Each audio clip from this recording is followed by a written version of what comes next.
Ouais.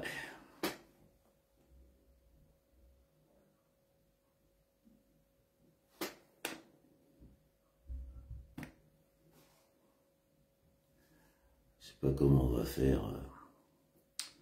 Bon dimanche à toutes les personnes qui viennent de nous retrouver sur le direct le plus extraordinaire, comme nous avons l'habitude de dire. Ouais, bon dimanche du côté de Brazzaville. Bon dimanche à vous, mes amis de Facebook et mes amis de TikTok.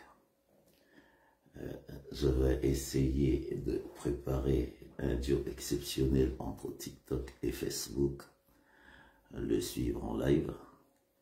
Mais ce qui est sûr, très chers compatriotes, je vais revenir sur l'interview du président Boukadia. Pourquoi revenir sur l'intervention du président Boukadia? Bonsoir à vous du côté de TikTok, monsieur Moana, bonsoir, Fiki, bonsoir, bonsoir à vous. Du côté de Pointe-Noire, je sais que vous étiez nombreux vendredi dernier, mais bon, il fallait que j'arrive à faire une pierre deux coups, parce que il y a Facebook, il y a TikTok, et nous aurons Instagram sur les prochaines.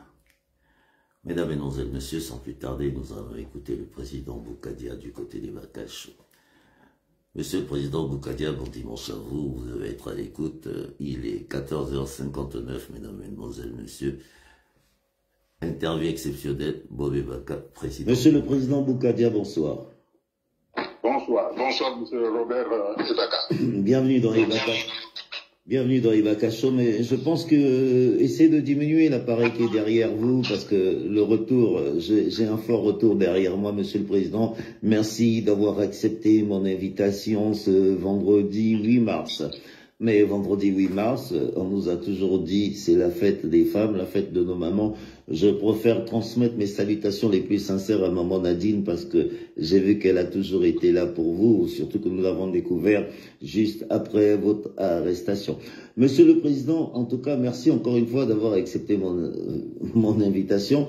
Ma première question sera la suivante. Monsieur le Président, je vous ai vu avec Jean-Louis Debré, le mois de septembre. Moi, je pense qu'on s'est vu entre le 13 et le 17 septembre. Monsieur le Président, c'était la première fois que je vous rencontre, 2015. Il faut rappeler à tous les auditeurs et auditrices qui nous suivent. Monsieur le Président, Jean-Louis Debré, et 5-6 mois après, le 16 janvier, on vous voit prendre l'avion pour aller sur Brazzaville. Alors, j'ai été stupéfait. Je disais même à quelqu'un la dernière fois, j'ai dit, vous savez, s'il arrivait quelque chose à monsieur le président, je n'allais pas me remettre debout, parce que monsieur le président Boukadia était là, il parlait, une fois qu'il passe dans les Bakacho, 6 mois après, le voilà, qui va rejoindre mes parents, parce qu'il faut quand même dire, je vais pas renier tous ces gens-là, parce que je les connais comme ma poche.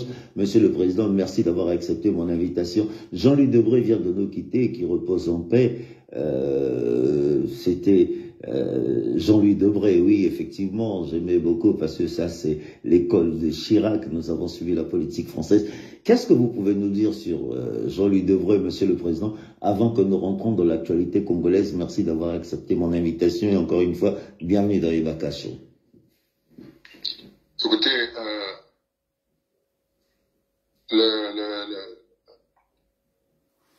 le président Jean-Louis Debré, président du Conseil constitutionnel de la France, qui a occupé beaucoup de postes en France, ministre de l'Intérieur, président de l'Assemblée nationale, et puis donc son dernier poste fut président du Conseil constitutionnel en France, pour lequel j'ai une grande amitié et surtout une grande reconnaissance, parce que il m'a beaucoup aidé, m'a donné beaucoup de conseils, de sages conseils, de conseils avisés, tout comme la dernière fois donc qu'il m'avait reçu, c'était le 4 mars 2015. Et une rencontre merveilleuse, fructueuse, et l'ironie du sort, c'est qu'il est parti le 4 mars 2025, c'est-à-dire 10 ans plus tard. Quelle coïncidence, Monsieur le Président. Vive la République, qui repose en paix. Quelle coïncidence. Effectivement, quand il m'avait reçu, j'ai vu un homme bon, gentil, dans le sens que il ne vous juge pas, humain, sans arrière-pensée lorsque vous êtes à ses côtés. Lui posant la préoccupation que j'avais sur le Congo, il m'avait dit, écoutez Modeste, je veux vous donner la même réponse. Mes frères, tapotez le live, je vais pas vous demander. Aux émissaires du président Écoutez-moi ce que dire. Qui m'a demandé ce qu'il pouvait faire. Alors c'est la même réponse que je te donne que je lui ai donnée. Mettez l'État en place. Au Congo, il n'y a pas de problème. Si vous mettez l'État en place, tous les problèmes vont être résolus. Voilà ce que j'ai dit aux émissaires du président Sassou d'aller lui dire qu'il mette l'État en place. Et Modeste, je te redis la même chose. Mettez l'État en place et vous verrez qu'il n'y aura plus de tribalisme, ni de régionalisme, et tous les problèmes seront réglés. Monsieur le Président, quand vous mettrez l'État en place, vous viendrez me voir et vous me direz que j'avais raison. Voilà, M. Robert Ibaka, l'homme qu'était M. Jean-Louis Debré, qui est issu donc de la famille Debré, qui est une famille gaulliste, mais fondamentalement républicaine, parce que c'est quand même le père. Cette famille-là, la famille Debré, c'est le père de la constitution de la Ve République. Oui. Donc vous comprenez, quand on est auprès d'une telle personnalité, vous êtes immergé dans la compréhension et dans le respect de la République. Monsieur le Président Boukadia, comment mettre l'État en place? Parce que ça, c'est Jean-Louis Debré qui vous le dit, père de la Constitution de la Ve République. Quand il vous dit comment mettre l'État pour cette nouvelle génération qui nous écoute, Monsieur le Président, cette nouvelle génération qui a vécu 3 guerres, comme je le dis, Monsieur le Président, il est difficile aujourd'hui. Comment mettre l'État en place, Monsieur le Président, avec ce que vous êtes en train de vivre en ce moment au Congo, ce que nous vivons actuellement? Comment mettre l'État en place?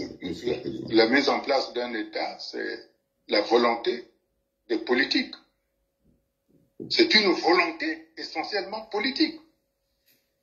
Quand on veut, quand celui qui est à la tête du pays souhaite remettre l'État en place, il prend toutes les décisions nécessaires pour mettre cet État en place. Vous savez, quand à l'issue de la conférence nationale souveraine de 1991, nous avons pris la décision de relancer, de mettre l'État en place. Or, l'État, c'est un ensemble d'organes de l'État. Et ces organes-là ne doivent pas être sous la domination des partis politiques.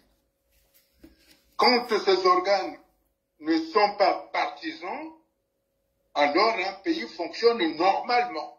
Ça veut dire que dans chaque organe de l'État, il ne peut pas avoir une influence quelconque d'un parti politique. C'est ça l'État. Que ce soit au Conseil constitutionnel, que ce soit à la Cour des comptes, que ce soit au Conseil économique et social, que ce soit à la Cour suprême, tout ça, ils ne doivent pas être sous influence d'un parti politique. Ceux qui doivent être nommés dans ces organes-là ne doivent pas avoir parti politique, ni l'ethnie, ni la tribu, ni la région. Ils doivent penser république. C'est cela, mettre l'État en place. Ils doivent penser république, c'est cela, mettre l'État en place. Monsieur le Président, merci encore une fois d'avoir accepté mon invitation. Nous sommes au vendredi 8 mars. Bienvenue à toutes les personnes qui nous rejoignent sur le direct le plus extraordinaire, comme j'ai l'habitude de dire, et Baka Show 2016-2025. Monsieur le Président, la main tendue. Nous sommes à 5-6 émissions de la main tendue. Il faut rappeler que vous étiez en prison.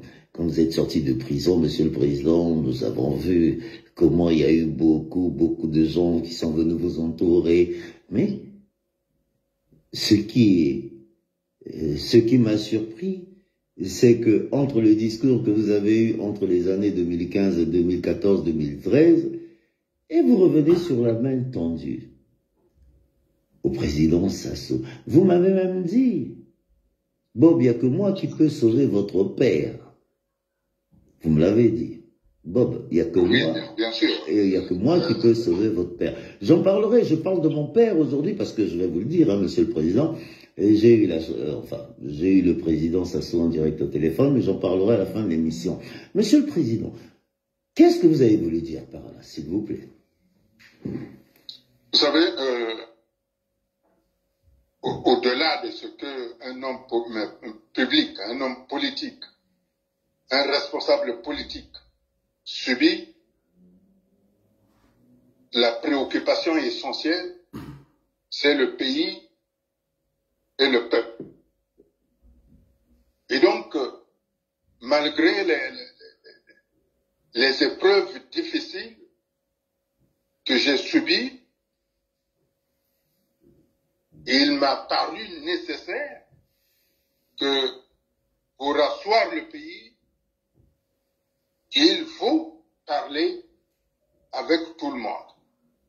Je me suis rappelé de ce que le président Nelson Mandela a fait, le nombre d'années en prison pour avoir combattu ce pouvoir l'a mis en prison, et puis par la suite, quand il sort de prison, il tend la main à ceux qui l'ont jeté en prison, pour qu'il y ait l'apaisement, pour que l'Afrique du Sud s'envole. C'est ce que j'ai voulu parce que pardon, ma vision, ma préoccupation, mon intérêt pour le pays, c'est que chaque Congolais puisse vivre dans la tranquillité publique. Et pour pouvoir vivre dans la tranquillité publique, il faut qu'il y ait un développement du pays. Et donc la tranquillité publique et le développement du pays apportent l'apaisement, la paix dans un pays. C'est pour ça que il m'apparaît nécessaire que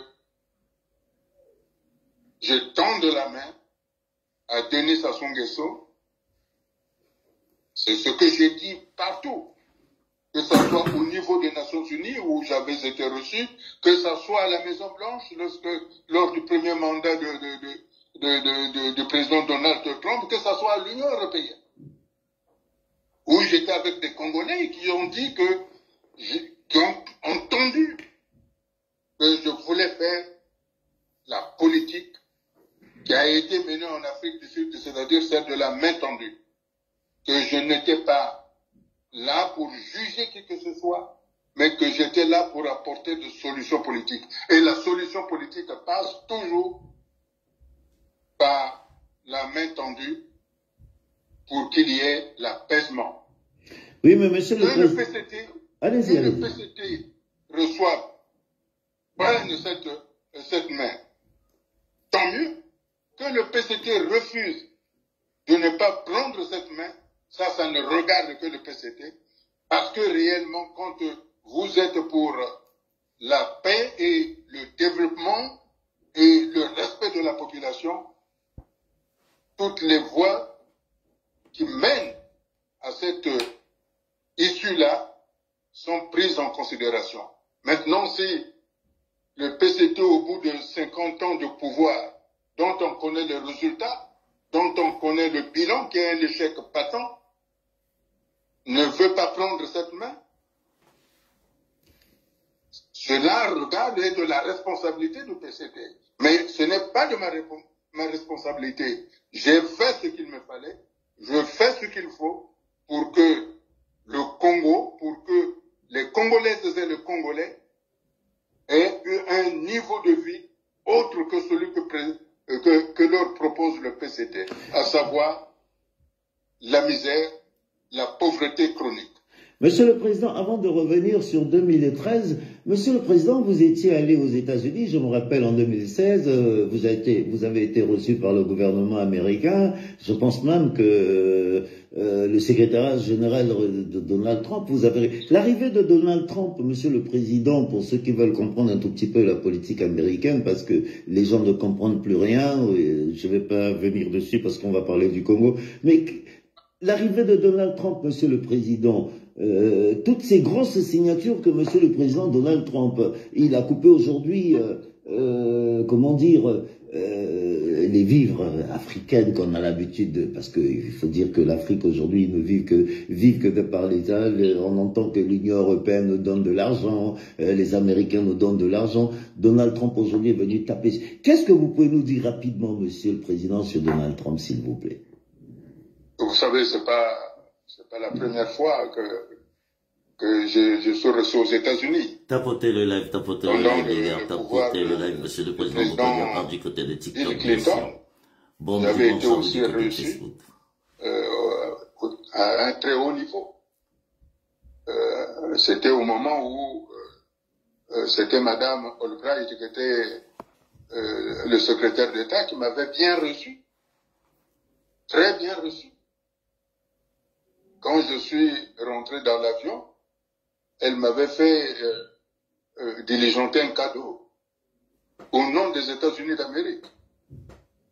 Et en plus, quand le président Trump a été élu, puisque il est intervenu de manière définitive, décisive, pour que je sorte de la prison de la maison d'arrêt et que je vienne me faire soigner en France. C'est le président Donald Trump qui a décidé, qui avait ordonné à Denis Sassou Nguesso de me laisser partir.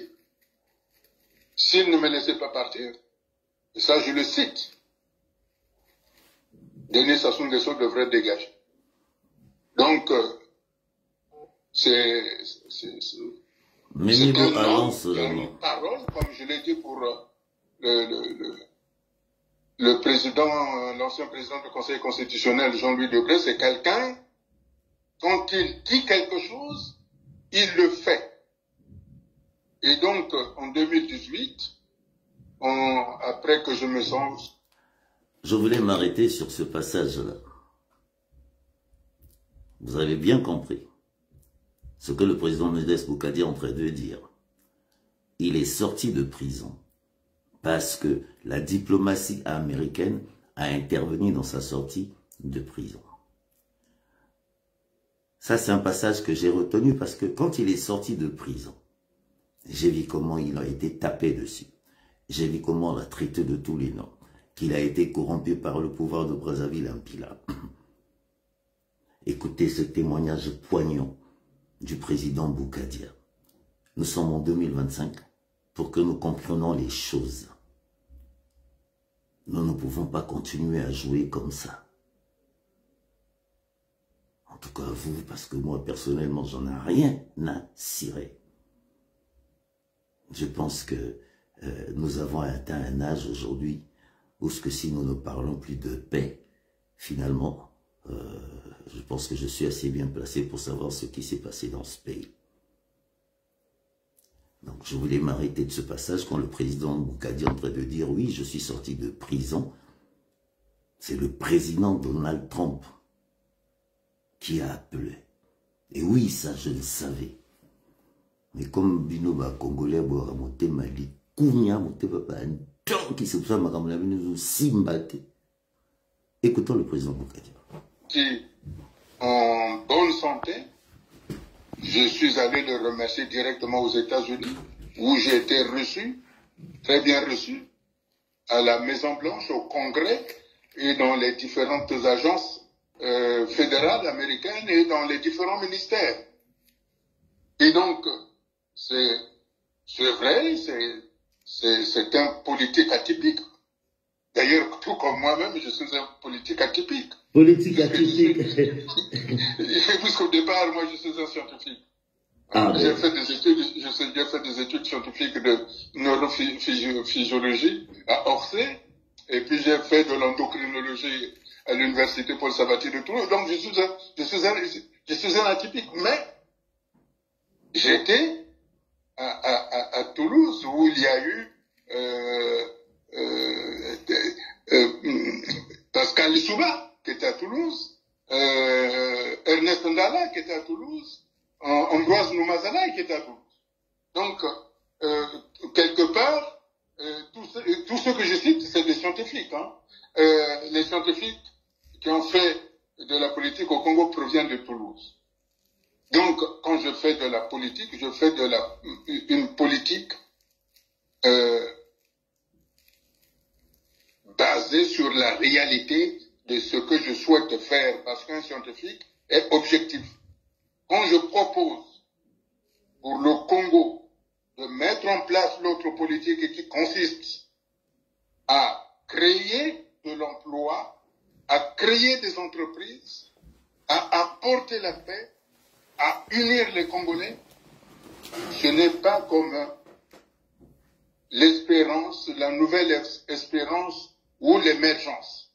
Je suis dans le réel, c'est-à-dire quelque chose qui doit se faire.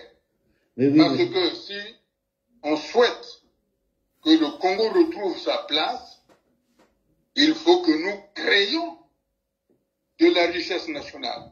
Et la richesse nationale se crée parce qu'il y a des entreprises, des investissements qui se font pour créer des entreprises. Et pour créer des entreprises, les deux premières choses qu'il faut dans un pays, c'est l'eau et l'électricité. Quand vous n'avez pas l'eau, quand vous n'avez pas l'électricité, c'est vain de pouvoir dire que vous allez faire développer votre pays, que vous allez créer des entreprises. Oui, mais Monsieur le Président, là je vais vous interrompre, s'il vous plaît, avant de rentrer de 2013. On a fait confiance aux hommes politiques. Le peuple congolais ne croit plus aux politiques. On a l'impression que vous tous, vous êtes corrompus.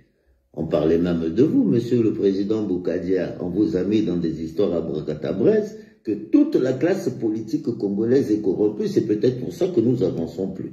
Mais Monsieur le Président, qu'est-ce que vous pouvez dire à l'opposition aujourd'hui? Je ne sais pas si vous avez quelque chose, avant qu'on passe sur 2013, parce que j'ai des questions à vous poser. Parce qu'aujourd'hui, les hommes politiques, on n'y croit plus, Monsieur le Président. On n'y croit plus. Qu'est-ce que vous pouvez aujourd'hui, déjà, répondre à cette jeunesse population? Vous savez que c'est 70% de cette jeunesse populaire, ou 40% de la jeunesse populaire, qui ont moins de 30 ans, 40 ans aujourd'hui.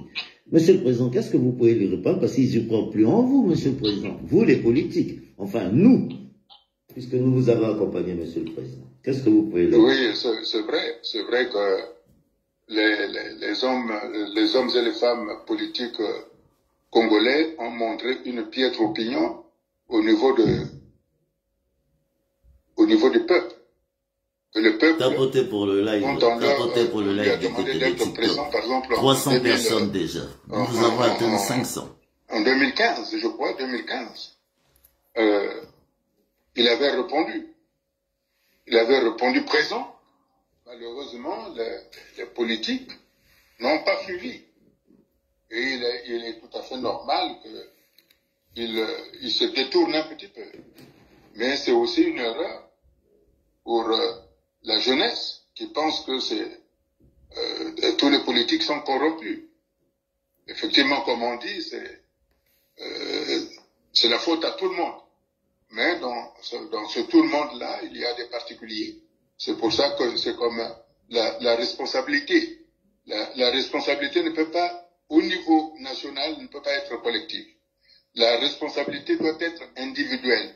Ce n'est pas tout le monde au Congo. Merci, Monsieur le Président. Merci, merci. Ce n'est pas tout le monde au Congo qui est corrompu. Comme on dit, et j'espère que nous allons revenir sur cet aspect-là. Ce ne sont pas tous les Bakongo qui ont tué Marie Ngouabi, et même pas les Bakongo qui ont tué Marie Ngouabi, comme ce ne sont pas tous les Mbossi qui ont violé, pillé le Congo et détruit le Congo.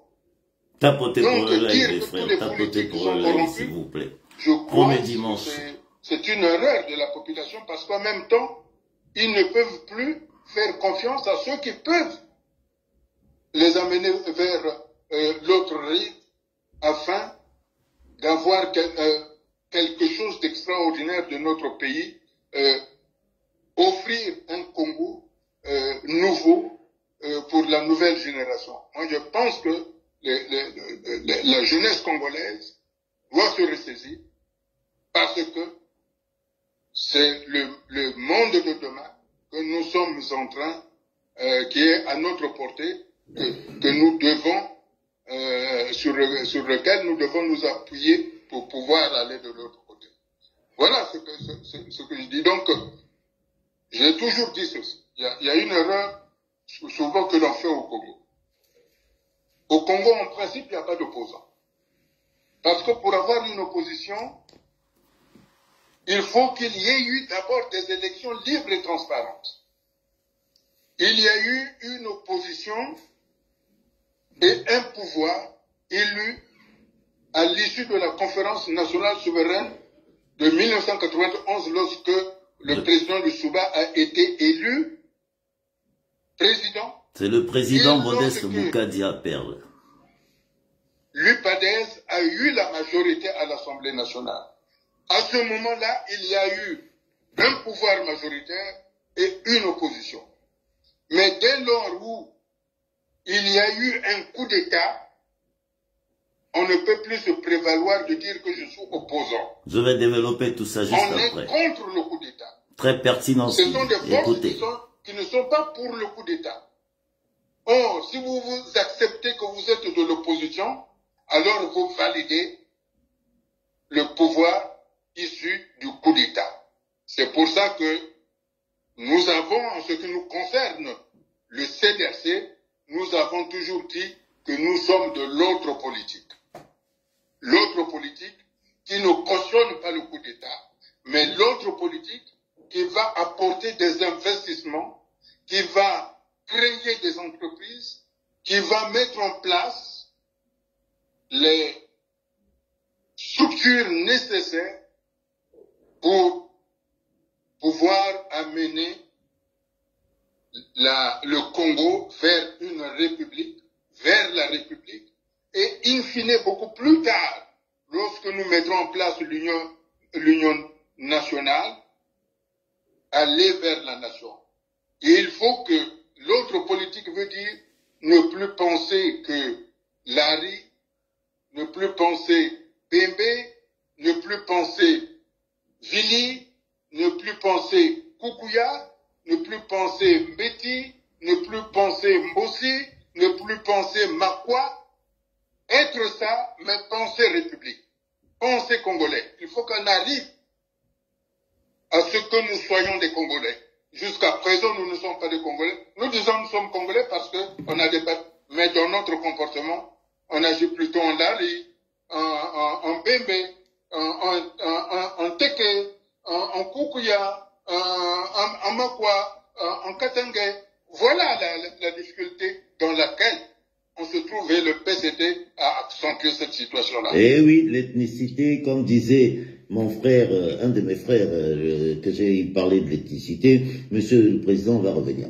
Monsieur le Président, en 2013, Monsieur le Président, avant que vous ne soyez arrêté et condamné, le Président Sassou voulait mettre en place un gouvernement d'union nationale. Et à l'époque, vous avez exprimé auprès du conseil politique du président Sassou vos désirs qui étaient ministre de la Défense, l'Intérieur, ministre de la Défense, ministre de l'Intérieur. Monsieur le Président, ce passage-là, qu'est-ce que vous pouvez nous dire, Monsieur le Président? Effectivement, en 2013, comme toujours, j'avais dit qu'il fallait qu'on arrive à l'Union nationale. Il fallait un gouvernement d'union nationale en 2013.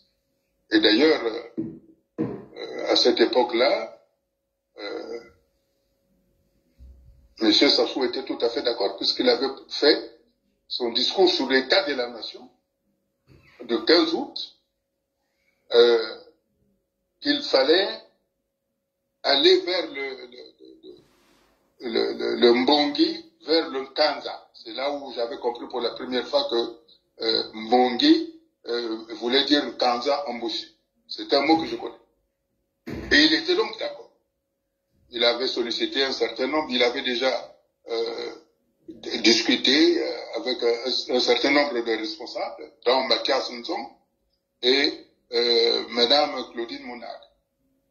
Et donc, lorsque j'ai été consulté, j'ai dit, j'étais tout à fait favorable. Parce que c'était en même temps, à l'époque, donc les ambassadeurs de France au Congo et des États-Unis au Congo avaient demandé, avaient conseillé, avaient réussi à faire entendre au président Sassou donc d'alors qu'il fallait aller vers l'Union nationale. Parce que c'était indispensable, il fallait aller vers un gouvernement d'union nationale. Et donc moi j'avais été consulté, on m'avait demandé ce que je souhaitais. J'avais dit que pour la sécurité de tout le monde, c'était le ministère de la Défense, de l'Intérieur, de la Sécurité, de l'Aménagement et de l'Administration. Et à cette époque-là, d'ailleurs, le conseiller de Denis Sassou Nguesso m'avait dit que c'était des grands postes, plusieurs postes à la fois, qu'il y en avait beaucoup. J'avais dit oui, c'est tout à fait normal. Si je dois garantir la sécurité de tout le monde, il faut ces éléments. Et puis donc, le conseiller du président de la République m'avait dit, écoutez, de toutes les façons, vous allez en discuter avec lui-même. Mais j'ai pris note de vos choix. C'est avec lui qu'il faut maintenant en discuter pour les valider. Mais entre-temps, vous allez rencontrer son épouse à Pointe-Noire. Et c'est à ce moment-là que je me suis rendu, avant de venir en France, je suis passé sur Pointe-Noire pour rencontrer Madame Sassou. Et c'est à ce moment-là, hélas, où il y a eu un traquenard, où on a arrêté mes hommes. Et puis moi, je suis venu en France. Et puis par la suite, je suis reparti. Voyons que l'ONU avait demandé de libérer mes hommes parce que, et même à l'époque, le commandant de la gendarmerie nationale, le général Moani lui-même avait dit que vos hommes n'ont rien fait de répréhensible. C'est une question politique. En parlant de vos hommes, M. Bougadia, sans vous interrompre, effectivement, j'aime pas beaucoup vous interrompre parce que vous êtes l'histoire, ça n'engage que moi. Monsieur le Président, en parlant de vos hommes, ils sont où aujourd'hui? Vous avez des nouvelles parce qu'on parle de 2007, 2009, 2013 ou 2013.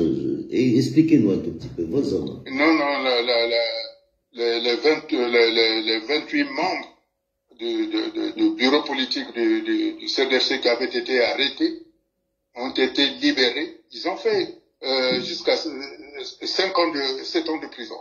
Ils ont été libérés. Alors que la seule demande que nous avons faite, c'était un gouvernement d'union nationale.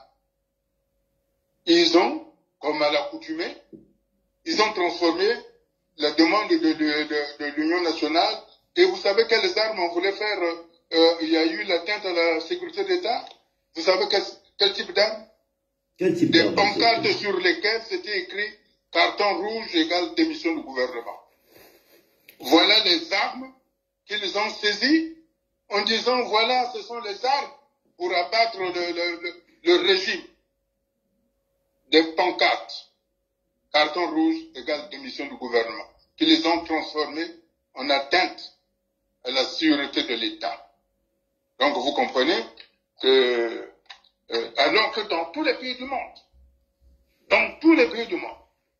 quand il y a une situation, tout le monde recourt au gouvernement d'union nationale.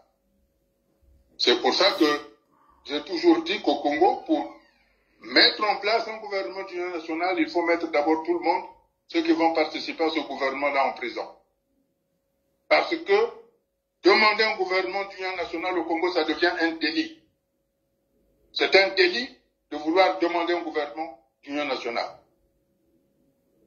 Voilà, M. Robert Ibaka, mais j'ajoute qu'il y a 28 membres donc ils sont sortis. Il y a 2 membres qui sont décédés à l'extérieur des maisons d'arrêt beaucoup de temps après, par rapport à ce qu'ils ont subi. Donc, mais il y avait un bébé de 8 mois qui se prénommait Modeste. Ils l'ont mis en prison. Un bébé de 8 mois.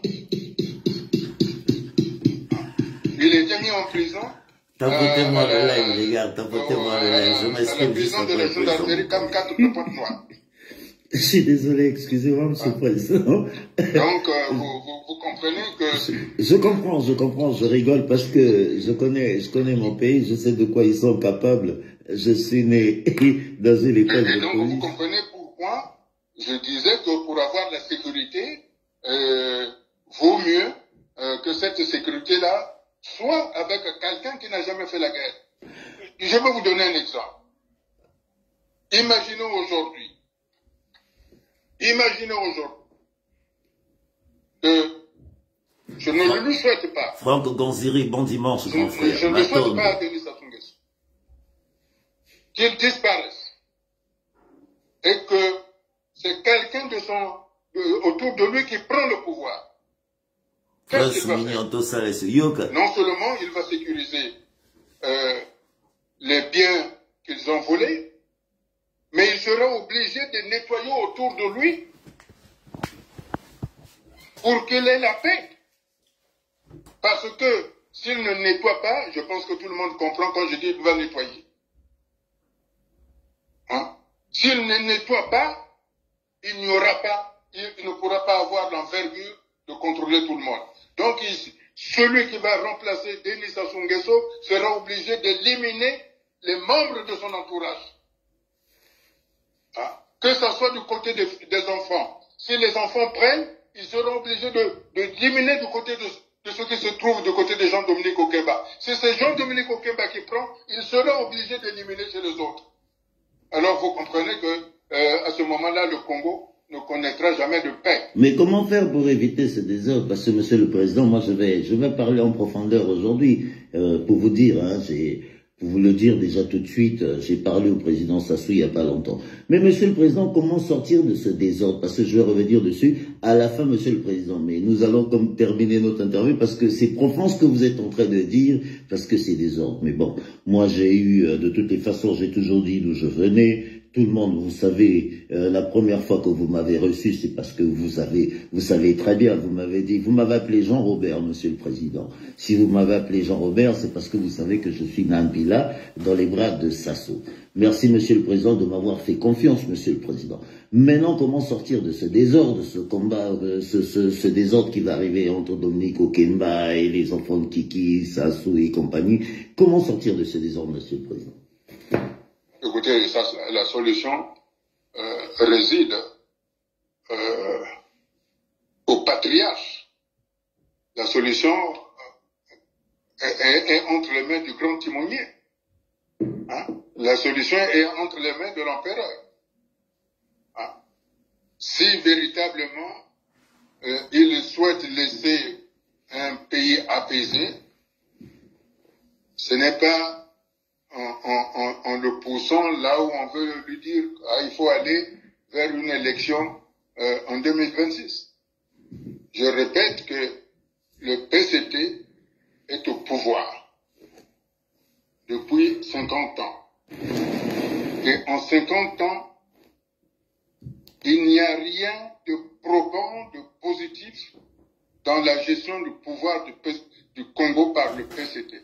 Ce n'est pas en ajoutant 4 ans ou 5 ans qu'ils vont faire des miracles.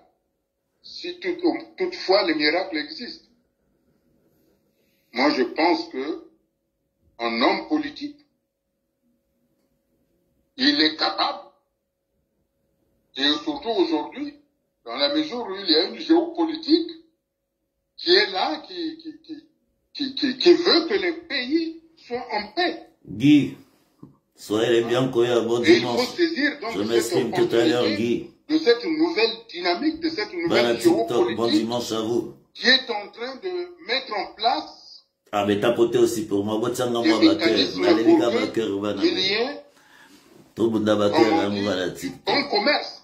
Nous sommes rentrés dans l'ère du commerce, dans l'ère de la guerre commerciale. Ben oui, je le vois avec Et le président Donald Trump, oui. Excusez-moi, monsieur le Il président. faudrait que le Congo se prépare à ça.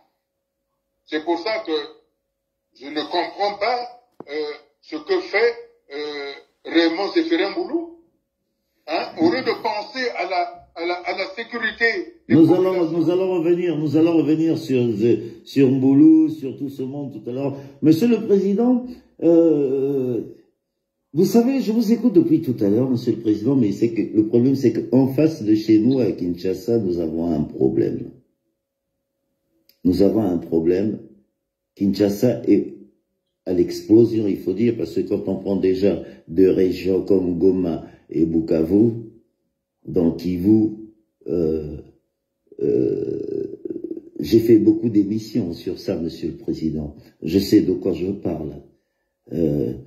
Kinshasa, comme disait mon grand frère et père spirituel, Papa Wimba, Petit Bob, Kinshasa, Braza et Zambuka, Moko. Monsieur le Président, j'aimerais vous entendre sur la situation de Kinshasa, avant qu'on revienne sur Zéphirem Boulou et sur la CE dont on parlait, la SNE, parce que j'ai beaucoup de questions à vous poser, et sur les finances du Congo. Monsieur le Président, la situation de Kinshasa. Bienvenue dans Ibakacho, encore une fois, et merci encore d'avoir accepté mon invitation ce vendredi 8 mars. Et je profite de vous dire bon dimanche. Pour ceux qui me suivent, surtout tapotez. Envoyez-moi des cœurs. Monsieur Robert Ibaka, oh, envoyez-moi les cœurs. moi je tiens beaucoup. Vous avez dû vous constater que j'avais demandé le ministère de la Défense. Parce que au Congo, nous avons de très bons soldats. Malheureusement, les plus brillants n'ont pas eu de poste. Et ceux qui ont eu des postes qui sont aussi brillants, on leur a dit si vous travaillez bien, on vous vire. Alors, pour faire vivre les familles, alors ces officiers-là sont obligés de donner le plus mauvais de ce qu'ils ont appris. Alors que ce sont des officiers brillants que nous avons au Congo. Et ces officiers-là sont capables de défendre la République du Congo. Mais si ces officiers ne sont pas pris en considération, eh bien, aucun territoire ne peut être protégé. C'est pour ça que moi je tiens à l'amitié entre la République démocratique du Congo et la République du Congo, parce que non seulement nous avons une amitié historique et même familiale, parce que Kinshasa est le rempart de Brazzaville et Brazzaville est le rempart de Kinshasa. Il y a eu deux hommes qui ont beaucoup compté pour les deux pays, Simon Kimbangu et André Grenard-Matoua, qui s'échangeaient sur l'évolution des deux pays comme étant des pays frères. Excusez-moi. C'est ainsi que le président Kasavubu et son premier ministre Moïse Tshombe ont lié une alliance intangible avec le président Fulbert Gou. C'est sur cette alliance-là de notre amitié entre le Congo-Brazzaville et la République démocratique du Congo sont liés et scellés. C'est pour ça que le premier soutien que nous avons, que nous devons avoir, c'est la République démocratique du Congo. Le Rwanda, c'est un pays africain, certes, mais qui est assez éloigné. Et donc, notre préférence, c'est celui qui est entre le nez et la bouche. Kinshasa et Brazzaville. Et il ne faut pas oublier aussi, M. Robert Ibaka, que si de Brazza avait bien fait son travail, on n'aurait pas eu ce problème-là. Mais, au lieu de s'occuper au moment où on était en train de tracer les frontières, d'être là, ben, il s'occupait je ne sais pas de quoi. Et donc, une bonne partie du Congo, de la République du Congo, a été placée du côté de la République démocratique du Congo, notamment dans la zone de Ndombo-Maniaka. C'est ainsi que les populations qui sont dans cette zone-là, les citoyens de la République démocratique du Congo, quand ils veulent venir, quand ils veulent travailler des champs, ils vont demander l'autorisation où?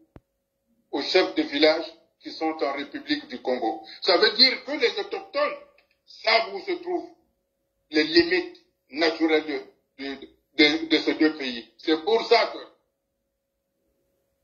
Kinshasa et Brazzaville doivent former, comme la France et l'Allemagne forment le duo qui amène l'Union européenne.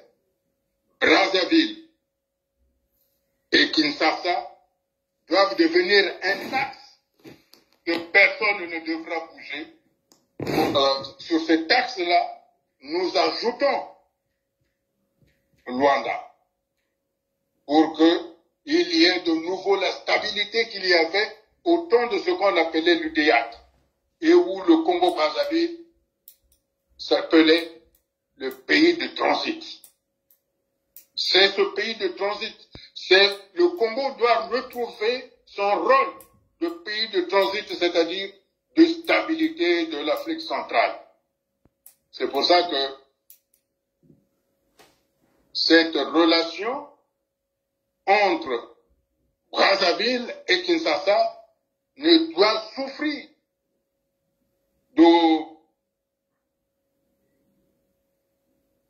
d'aucune entorse.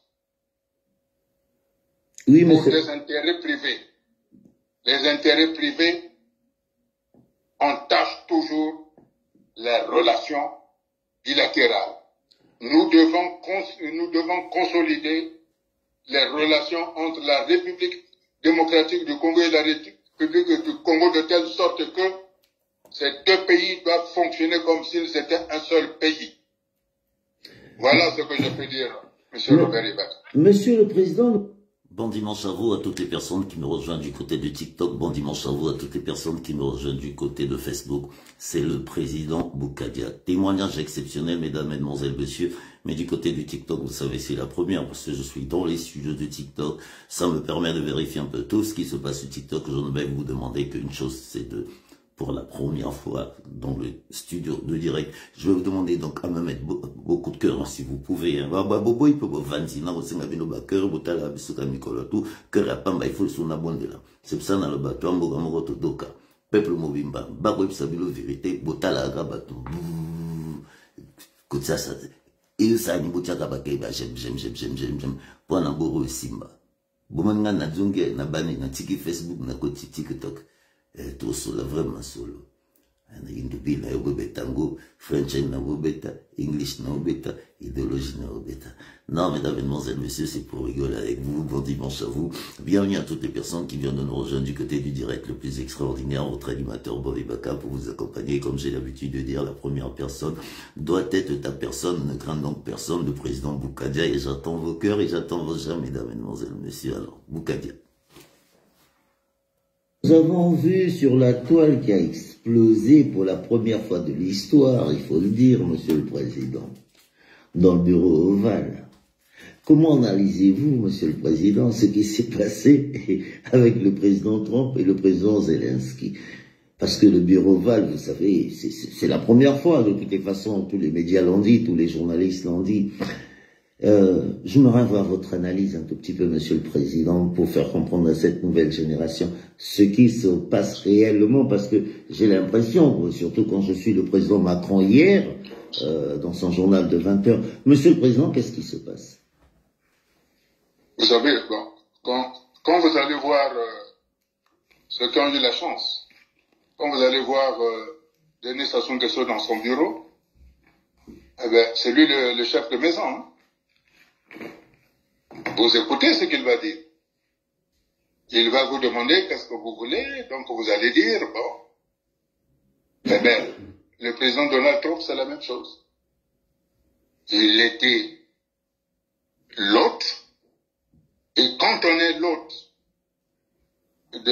du bureau ovale,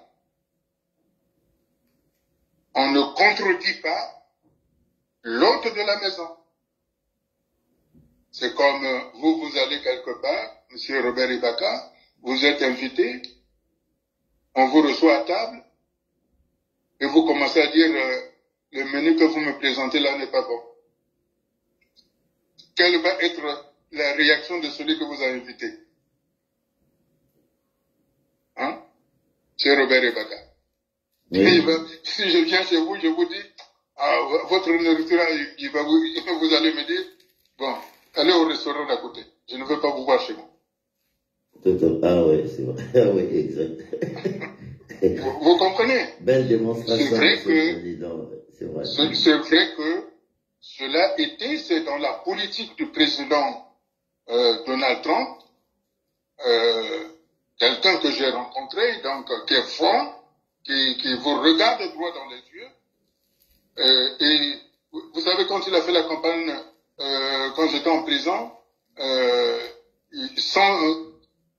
il avait dit, il faut aider Modeste Boukadia, c'est un bon gars. Hein? Il a dit au président Sassou? Non, quand j'étais en prison. Ah, d'accord. On lui avait parlé de moi, et il a pris pendant la campagne, il a dit pendant la campagne, il faut aider Modeste Boukadia, c'est un bon gars. D'accord. Et quand il a été élu, il m'a fait sortir. Donc c'est quelqu'un qui a une parole. Il avait promis à ses électeurs... Attendez, Monsieur le Président, vous êtes en train de nous faire comprendre là, toute cette génération congolaise, vous êtes sorti de prison, c'est Donald Trump. Oui, vous l'avez dit tout à l'heure, enfin, c'est olympique. Donc c'est Donald Trump qui vous a sorti. Bien sûr, je suis sorti de prison grâce à Donald Trump, au président Donald Trump, pardon. Vous avez des parents qui sont des officiers dans les forces armées. 400 téléspectateurs, mesdames, mesdemoiselles, messieurs, allons jusqu'à 500, je m'exprime juste après. Généraux qui me l'ont répété. En fait, ils m'ont posé la question, Monsieur Boukadia, qui êtes-vous? Je dis, j'étais un républicain, un démocrate républicain. Parce que ce sont eux qui m'ont dit que le ministre français des Affaires étrangères, Jean-Louis Debré, avait téléphoné au président Sassou pour demander que je rentre en France, tout comme le président Emmanuel Macron. Et ce sont eux aussi qui m'ont dit, il y a eu les États-Unis, le chef d'état-major général de forces armées, qui ont téléphoné, qui ont tonné en disant que M. Boukadia devait être dans l'avion. Voilà. Donc c'est quelqu'un, quand il dit il veut la paix, c'est la paix qu'il veut. C'est ce qu'il a dit aussi au président, à Denis Sassou Nguesso. Quand ils se sont vus à Paris, il lui a dit, j'ouvre une fenêtre, il faut regrouper l'opposition pour trouver les solutions au mieux pour gouverner votre pays. Et il a ajouté, son cri est dans le calme. Alors, les gens ont voulu dire, ah non, nous on ne peut pas obéir aux sages conseils qu'on nous donne, on va instrumentaliser monsieur Frédéric Mensambou pour qu'il soit candidat, et c'est à ce moment-là, pour pouvoir créer des troubles dans le pays, et comme ça, on va dire il y a des troubles au pays, il n'y a plus d'élections. En parlant de... Voilà le schéma qu'ils ont voulu inventer. Et le président Emmanuel Macron a envoyé son ambassadeur voir le président de l'Assemblée nationale du PCT, M. Isidore Bouba, pour lui dire c'est quoi ça. Et que cette fois-ci la France vous ne vous cacherez plus derrière la France. Et M. Isidore Bouba a voulu faire le petit malin en disant non, notre choix, c'est... Régis Makanda, bonsoir à toi, bon dimanche. C'est bien parce qu'ils veulent que Denis Sassou Nguesso soit tué. Mais ils semblent oublier qu'on a déjà tué un président au Congo. Pour les histoires de pouvoir. Mais monsieur le président... Et qu'on a accusé les Bas-Congo de les avoir assassinés. Mais monsieur le président, c'est là où j'allais en venir, monsieur le président. Ces derniers temps, vraiment, il se dit qu'il faut vraiment la révision du procès Marien Ngouabi. Monsieur le président, qu'est-ce qui se passe? Parce que j'ai l'impression que nous sommes en train de revivre 77, nous sommes en train de revivre 78 avec ce langage de nos responsables politiques, monsieur le président. Qu'est-ce qui se passe? L'ethnicité. Écoutez.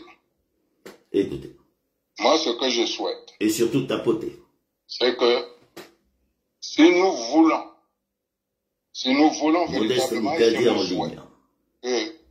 nous arrivions à l'union nationale, il faut que des contentieux historiques soient levés. Jean-Pierre Iboko, bon dimanche. Par exemple, Modeste Boukadi en ligne, très cher. Imaginez un seul instant qu'il n'y a pas de révision du procès Marien Ngouabi. Tous ceux des enfants Congo qui vont naître seront considérés comme les assassins de Marien Ngouabi. Ah, ma Clarisse Akwala et Inzi. Et tous les enfants des Koyo, Makwa, Mbossi, Mbeti et j'en passe seront considérés comme les assassins du cardinal Émile Bayenda, de la disparition d'Alphonse Massamba Deba et de la destruction du Congo. Voilà, des générations entières porteront le poids de ce qu'ils n'ont pas fait. Par contre, si on fait la révision du procès de Marien Ngouabi, parce que c'est ça la base, il y a la conscience des Bas-Congo qui sera lavée et ils ne seront plus considérés comme les assassins de Marien Ngouabi. Quand on fera le procès du cardinal Émile Bayenda, les descendants des enfants de la région, des régions du Nord, ne seront plus considérés comme les assassins du cardinal Émile Bayenda, de la disparition d'Alphonse Massamba Deba et de la destruction du pays. Monsieur le président Boukadi... Parce qu'il y aura la responsabilité individuelle qui sera établie. Mais lorsqu'on dit Bas-Congo, Bakomi, Marien, ça veut dire que tous les Bas-Congo de par le monde ont pris l'avion, ont pris le bateau, ont pris je ne sais pas quoi, ils sont venus à Brazzaville pour assassiner Marien Ngouabi. Voilà ce que ça veut dire. Bon. C'est comme aujourd'hui, lorsqu'on dit que les Mbossi ont détruit le pays, on entend des compatriotes Mbossi qui disent ce ne sont pas tous les Mbossi. Mais pourquoi on ne dit pas que ce ne sont pas tous les Bas-Congo? Et surtout qu'il n'y avait pas un Bas-Congo qui a assassiné Marien Ngouabi. Donc je pense que pour la tranquillité, pour l'unité du pays, pour que nous puissions vivre ensemble, pour qu'il n'y ait plus de suspicion. Il nous faut arriver à cette révision du procès. Monsieur le Président, moi, je vais vous dire une chose. Quand vous parlez de 77, j'ai 11 ans. J'ai vécu 77.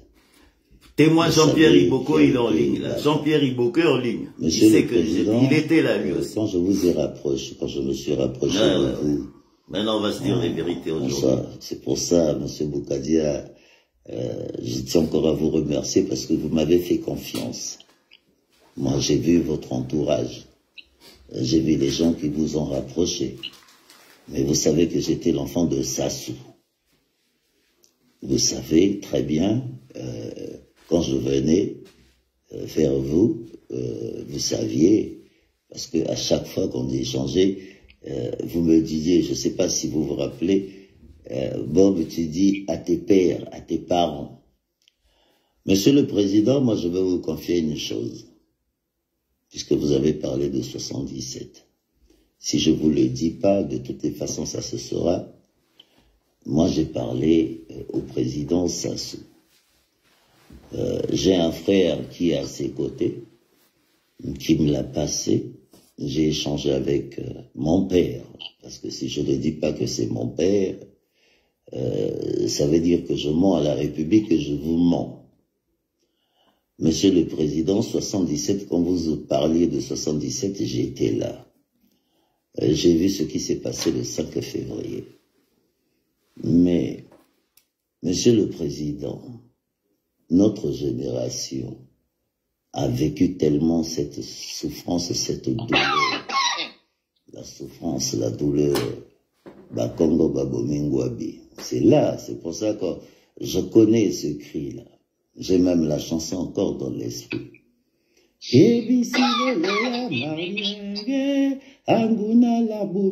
Président, je l'ai dans mon esprit, Monsieur le Président, parce que je suis un Ebaka. Monsieur le Président, j'ai parlé au président Sassou. Nous avons échangé. Donc ça veut dire que le message que vous transmettez ce soir, par mon frère qui a pris son téléphone, je tairai son nom, parce que je suis né dedans, Monsieur le Président, et vous le saviez.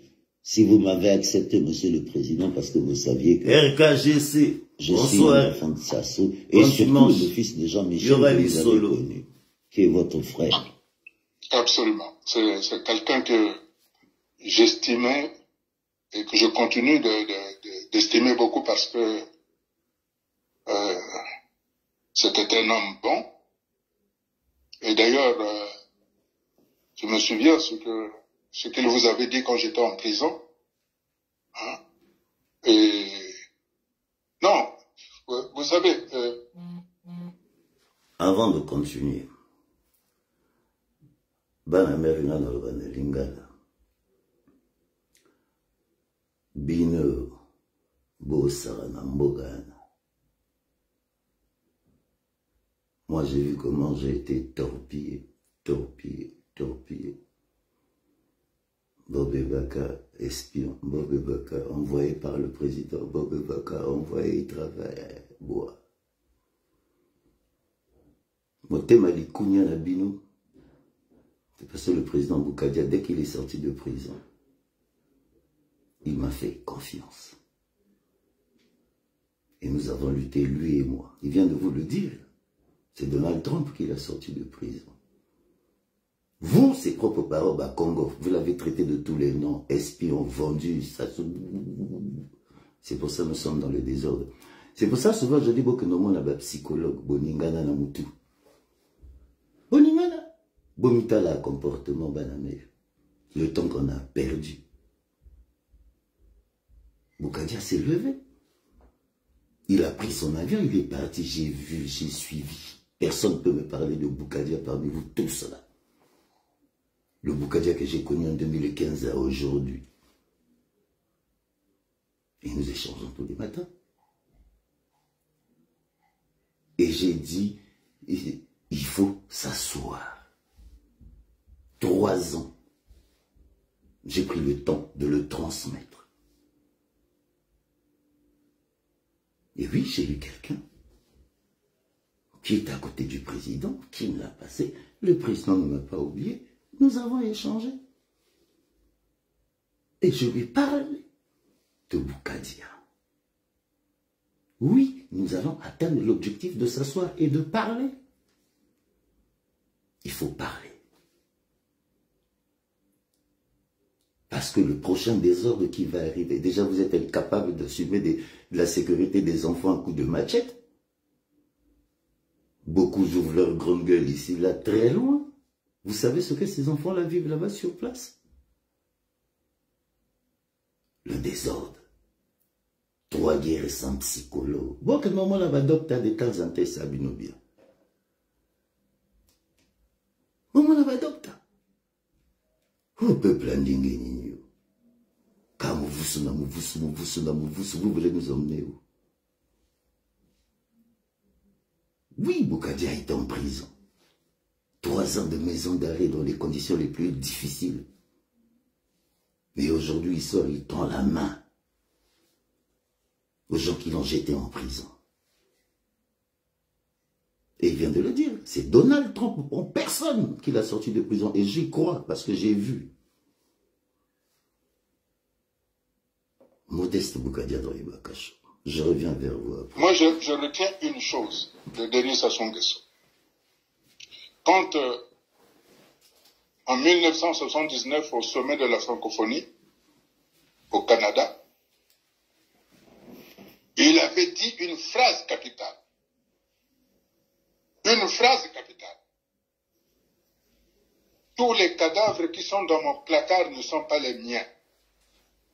Ça veut dire que il y a des gens qui mangent le miel sous la fumée. Ah, merci, Monsieur le Président. Je connais cette phrase. Ça veut dire que vous connaissez très bien le Président Sassou. Je vous laisse continuer, Monsieur le Président.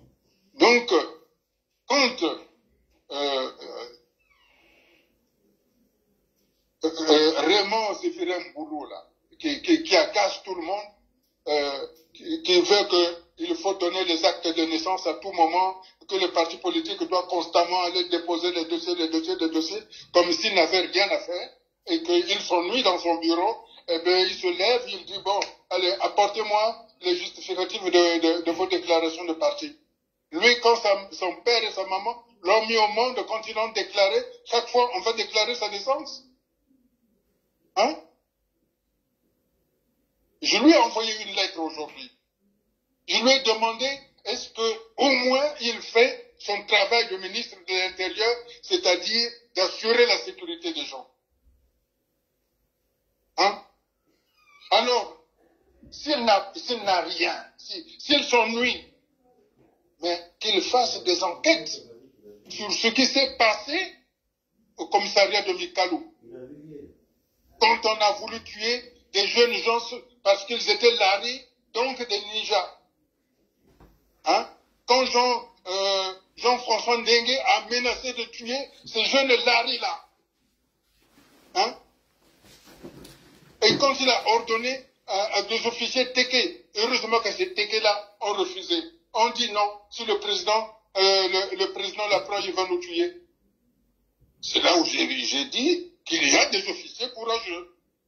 Alors, Raymond Zéphirin Mboulou, qui ne sait pas quoi faire de ses journées, qui ne diligente une enquête. Hein? Qu'il entende Jean-François Ndengue, qui était son directeur général de la police, qui ordonnait qu'on assassine des gens. Voilà la responsabilité des ministres de l'Intérieur. D'embêter les gens, les responsables des partis politiques, c'est pour les prendre en disant, si vous n'êtes pas docile, vous allez voir ce qui va vous arriver. C'est pour les menacer. Enfin, mais il oublie que son parti, son PCD, c'est le parti qui ne respecte aucune loi au Congo. Puisque tous les membres du PCD, ce sont des criminels, ce sont des voleurs. Hein? Enfin, Oui, comment ne pas rigoler avec ça? Ils veulent embêter les partis politiques. C'est quoi ça? Voilà pourquoi je dis qu'il y a des gens qui mangent le miel sous la fumée. Monsieur le Président, vous avez inventé le concept des immigrations. Pensez-vous que vraiment les Africains sont prêts à quitter l'Europe? Oui, vous savez,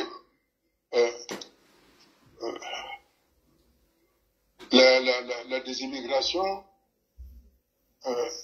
c'est le retour des Africains, des Noirs, dans les pays d'origine. Parce que aujourd'hui, c'est vrai que il y a les jeunes qui sont restés en Afrique, mais l'apport des autres jeunes qui sont partis à l'immigration, qui doivent revenir, ils ont acquis des compétences, des expertises. Ils ont appris comment fonctionne l'Occident. Et donc, c'est devenu vraiment l'interface de l'Occident, quand ils vont rentrer en Afrique, de devenir l'interface de l'Occident, c'est-à-dire ceux qui doivent discuter de manière égale avec l'Occident parce qu'ils comprennent le fonctionnement de l'Europe. Et en même temps, ça permettra à ces compétences-là de la diaspora de rentrer à la maison pour pouvoir lever les challenges que l'Afrique doit être également au rendez-vous. Vous savez, aujourd'hui, avec la guerre commerciale qu'il y a, qui s'annonce féroce, l'Afrique est le partenaire que tout le monde aimerait avoir. C'est comme dans un bal, il y a une belle femme et tout le monde voudrait l'inviter pour la première danse. Et si la première danse réussit bien, continuer les autres danses. Donc aujourd'hui, l'Occident a besoin de la 4 diamants. Oh, ce sont ces Africains qui sont en diaspora je sais pas qui doivent les rentrer diamants, pour construire cette Afrique-là dont l'Occident a besoin. Mais oui, je suis sûr que malgré les avantages que les Africains ont en Occident, en Europe, aux États-Unis, au Canada, au Japon, au Moyen-Orient, quand il s'agit des enjeux, je crois que les Africains sont en mesure de rentrer à la maison, à la condition bien entendu que les dictatures qui sont là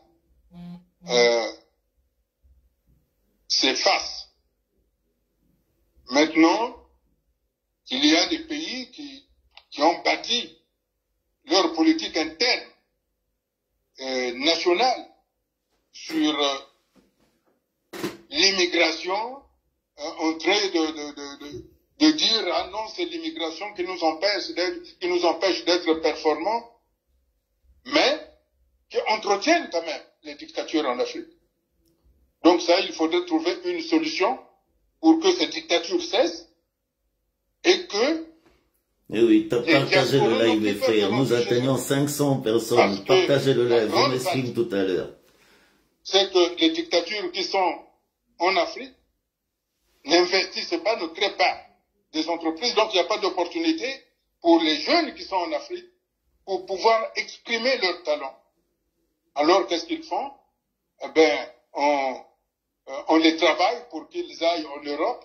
Certains arrivent à traverser, d'autres meurent dans la mer Méditerranée. Mais quand ils arrivent en Europe, qu'est-ce qu'ils deviennent? On laisse le président Boukadia terminer et puis on va échanger, mes frères. Exact. Et finalement, ils deviennent les clients de certaines organisations soi-disant humanitaires qui s'occupent des réfugiés. Et à ce moment-là, on les voit travailler dans les champs, par ici, par là. Ouais. Et du coup, leur rêve ne se réalise plus. Le rêve ne se réalise. Oui, allez-y, monsieur le Mais président. par contre, quand ils vont, lorsque nous allons mettre en place la politique de la désimmigration, ils vont rentrer. Figurez-vous que si vous avez un ami espagnol, portugais, italien, polonais, quand vous allez chez eux, ils vont vous recevoir selon leurs coutumes. Et quand vous allez chez les Africains, ils vont vous recevoir avec leurs coutumes. Mais ils vont dire, ah, les Africains parlent beaucoup, parlent fort, ils ont une nourriture qui est, je ne sais pas quoi, qui sent, ainsi de suite. Mais quand les Européens vont en Afrique, ils ne sont pas intégrés dans la population locale. Hein? Ils sont entre eux. Vous voyez au Congo, les Européens qui sont là-bas, ils sont entre eux. Hein? Ils ne sont pas dans la cité, ces Européens-là. Donc, ils ne sont pas intégrés. Ici, en France, on demande aux Africains de s'intégrer, mais les Français, quand ils vont en Afrique, refusent de s'intégrer. Tout à fait, tout à fait. Donc, le mieux, c'est de favoriser la politique de la désimmigration, c'est-à-dire le retour des Noirs en Afrique, pour que l'Occident vive selon sa culture, sa tradition judo-chrétienne, et que les Africains, tout en conservant l'expertise qui leur sera utile pour devenir des partenaires des Occidentaux, peuvent vivre leur culture, soit animiste, mais tout en étant congolais. Et non, ils cultivent la culture Lari, Congo, Mboshi, Teke, ainsi de suite, au fond d'eux, dans leur famille, mais quand ils sont en société, ils expriment la culture congolaise. Monsieur Boukadia, j'adore, je vous écoute toujours avec passion, je vous écoute passionnément, comme on dit. Monsieur le Président, vous avez parlé de la décentralisation. Nous arrivons en 2026, là, il y a une campagne présidentielle qui arrive, décentralisation financière, bon, enfin, je connais un tout petit peu, hein, vous voulez partager le Congo vraiment en 4, en 5. Décentralisation, qu'est-ce que vous pouvez nous dire pour ça, Monsieur le Président? La décentralisation. Non, ben, je savais bien que vous allez me taquiner et je voulais diviser le Congo, mais Monsieur Robert Ibaka. Oui, Monsieur le Président. Quand vous prenez le gouvernement du Congo, il y a combien de membres? S'il y a 30 membres, je sais qu'il y en a beaucoup plus, s'il y a 30 membres, il y a au moins 22 qui sont embauchés. Et je me demande pourquoi ils ne font pas le conseil des ministres embauché. Ce serait bien qu'ils disent que nous sommes un gouvernement tribal. Mais non, ils n'ont pas le courage de le faire. Non, moi je n'ai pas voulu diviser le pays. J'ai initié une réflexion et j'en suis fier. J'en suis fier parce que quand je disais que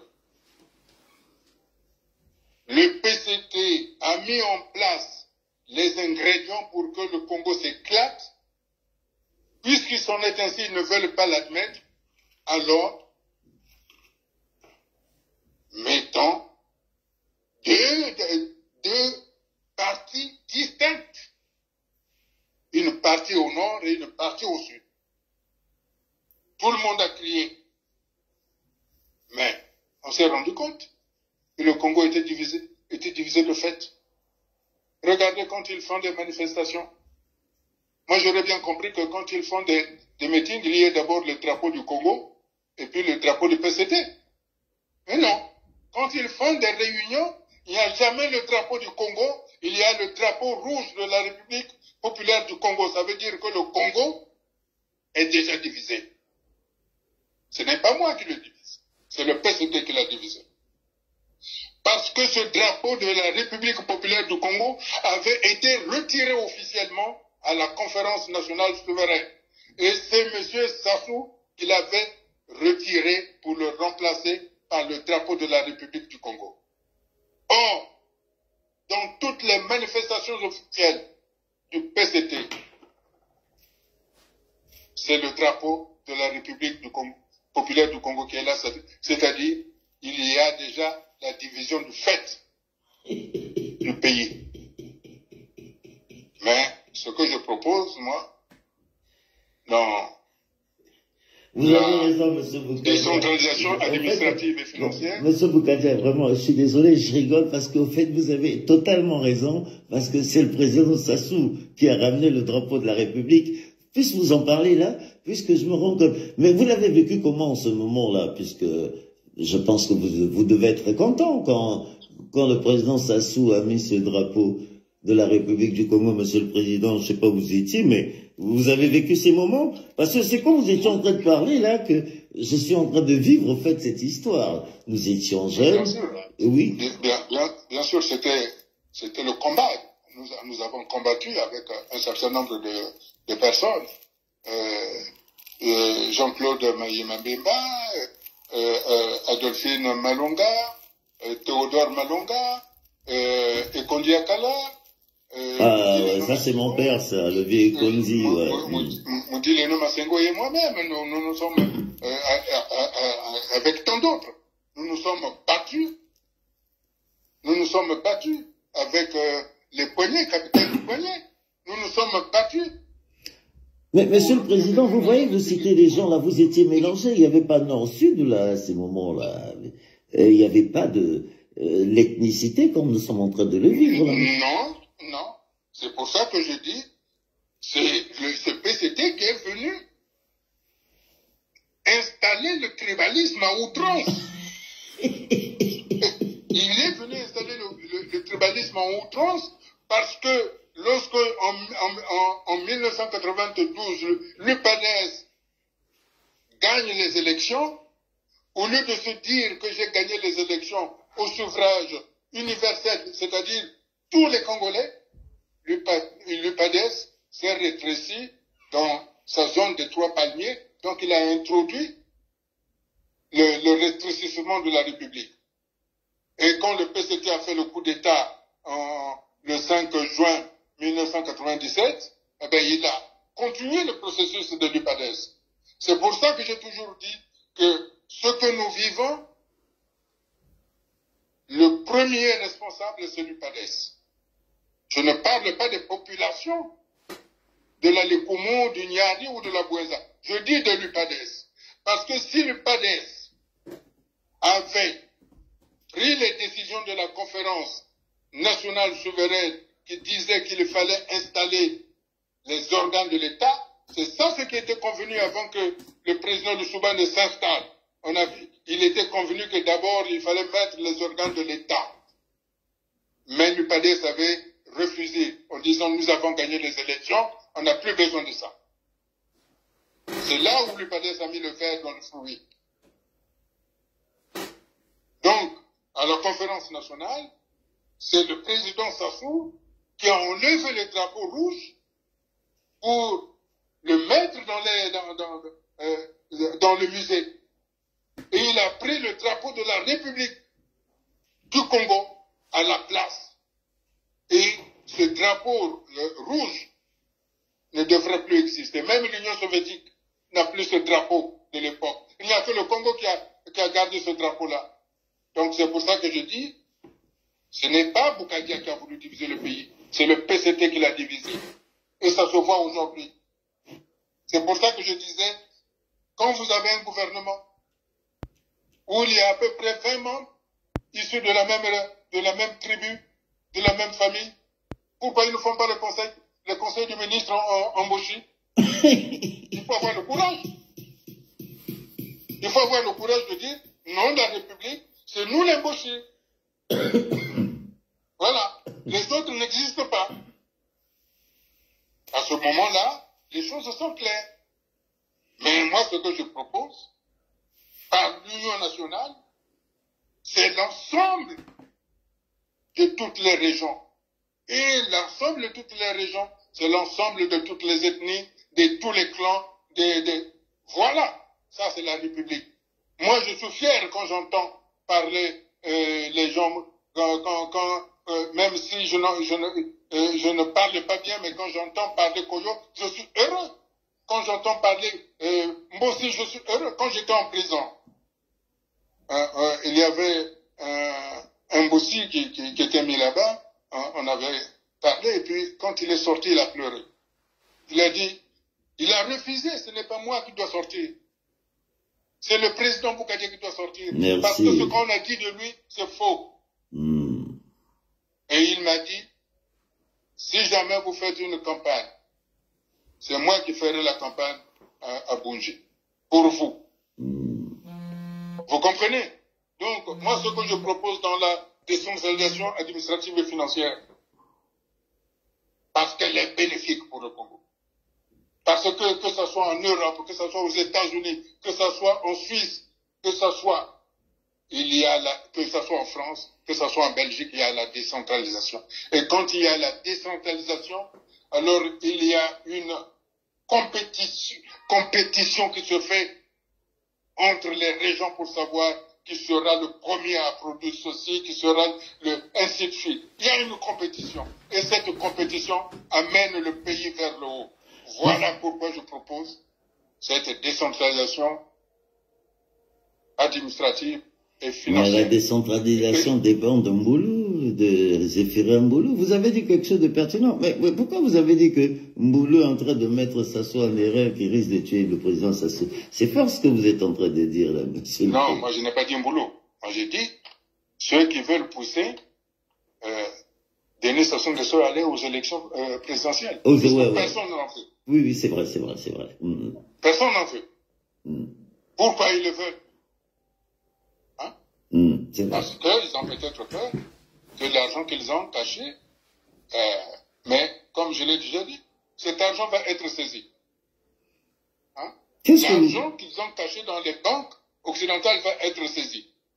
Donc, finalement, ils ont détruit le pays en volant le trésor public pour rien. Parce qu'ils vont se retrouver pauvres. Qu'est-ce qu'ils vont dire?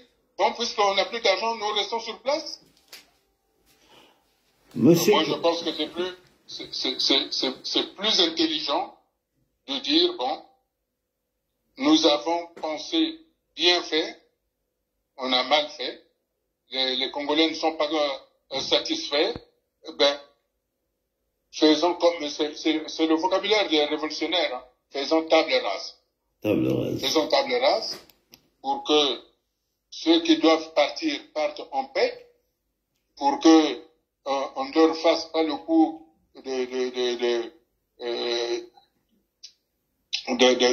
d'être poursuivis en procès pendant qu'ils seront morts. Donc, vaut mieux que nous prenions des décisions politiques.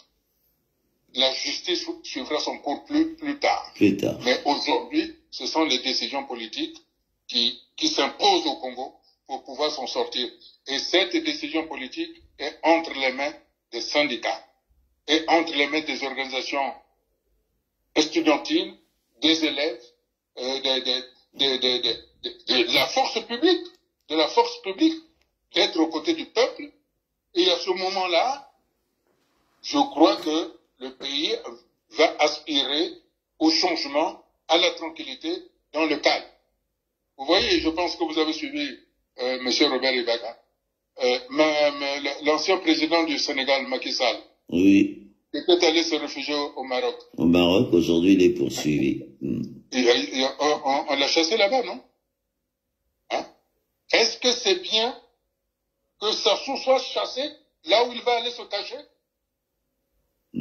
Ou c'est mieux qu'on se retrouve et qu'on discute, qu'on dise, bon, d'accord, comme je disais à l'époque, bon, je vais venir au bord de l'Alima, on va taquiner le poisson en buvant la bière ou en jouant à la pétanque. Qu'est-ce qui est mieux? Monsieur le Président, pour terminer, effectivement, qu'est-ce qui est mieux? Vous savez que je ne vous cache rien, Monsieur le Président. Moi, je vous dis aujourd'hui, qu'est-ce que vous pouvez dire au Président Sassou, puisque je sais que là, il va nous écouter, puisque j'ai eu... Parce que le Congo est un trésor. Parce que je considère le Congo comme une très belle femme, aux qualités extraordinaires, mais que jusqu'à aujourd'hui, il n'a jamais, cette femme que le Congo, n'a jamais trouvé un homme qui l'aime à sa juste mesure comme moi je l'aime. Et Voilà. tellement bien dit, Monsieur le Président Boukadia. Vous savez, quand je vous écoute avec admiration. Merci, Monsieur le Président, merci d'avoir accepté mon invitation. En tout cas, bon sabbat à vous, bon week-end à vous, et puis encore une fois, transmettez mes salutations à Nadine Boukadia pour cette belle fête de femmes au 8 mars. À moins que vous avez encore un dernier mot à rajouter, Monsieur le Président Boukadia. Oui, je voudrais saluer toutes les femmes, toutes les mamans, toutes les filles du Congo-Brazzaville, sachant que le 8 mars, c'est la fête des droits de la femme. C'est pas la fête pour s'amuser, mais c'est la fête pour faire le bilan de ce que vous avez obtenu pour les luttes. Avez-vous eu des maternités en construction? Avez-vous eu un programme de la planification familiale? Avez-vous eu une politique maternelle et familiale? Avez-vous eu des conditions de votre bien-être? Voilà, avez-vous eu des avancées en termes de salaire, en termes de postes budgétaires, en termes d'emploi, en termes de facilité de la vie en tant que femme? Vous, les mamans qui vendez dans les marchés, avez-vous eu des progrès là-dessus, ou vous êtes toujours en train de vendre à même le sol avec de la boue, avec de l'eau stagnante? Ce sont ces questions-là que vous, les mamans, vous devez vous poser. Et surtout, vous voyez, au Congo, on a du mal, vous avez du mal à mettre au monde, parce qu'il n'y a pas de maternité et qu'il n'y a pas suffisamment, pour ne pas dire qu'il n'y a pas de sage-femme, et qu'il y a beaucoup de femmes qui meurent pendant les accouchements. Cependant, les enfants que vous avez eus dans des difficultés, des jeunes filles, sont considérés aujourd'hui à l'âge de 18 ans comme des vieilles femmes. Ça veut dire que les hommes qui vous entourent, c'est devenu des pédophiles. Alors c'est à vous de défendre vos enfants, vos jeunes filles. Il n'est pas normal qu'une fille de 18 ans, c'est-à-dire l'âge où on vote pour la première fois, cette jeune fille-là est devenue une vieille femme. Ça veut dire que on l'a bousillée très tôt. C'est à vous les mamans de vous opposer à cette barbarie. Parce que une jeune fille doit vivre sa jeunesse. C'est ça, ce que je vous souhaite, ce 8 mars. Réfléchissez à vos acquis. Réfléchissez à ce que vous pouvez avoir. Et vous, en tant que maman, en tant que femme, vous avez beaucoup de pouvoir pour pouvoir faire changer les choses. Si vous, les femmes, vous les décidez, le Congo demain pourra basculer vers le changement. C'est à vous que me revient ce dernier mot. Les mamans, sauvez le Congo. Les mamans, sauvez le Congo. Monsieur le Président, moi je vais revenir, en tout cas merci encore une fois de m'avoir accordé la première 2025. je vais rappeler à toutes les personnes qui nous écoutent ce qui s'est passé entre nous le 15 septembre au 16 janvier et que vous êtes allé en prison. Et Bakacho a été créé parce que je n'ai pas accepté l'arrestation du président Boukadia. Et moi, je réitère encore mes propos. Vous m'avez accepté parce que vous savez qui étaient mes parents. Vous savez que j'étais né à Bila. J'étais l'enfant de Jean-Michel Ebaka. Vous m'avez fait confiance. Et je ne puis que vous dire merci, Monsieur le Président. Et j'espère que cette confiance, elle est réciproque. C'est tout ce que je peux vous dire ce soir. Et que Dieu bénisse le Congo. Le 4 mars, j'en parle juste après. Pourquoi nous avons subi le 4 mars. Merci beaucoup, Monsieur le Président Boukadia. Que Dieu bénisse le Congo. Merci beaucoup, Monsieur Robert Ebaka. Bon dimanche, mes amis de Facebook.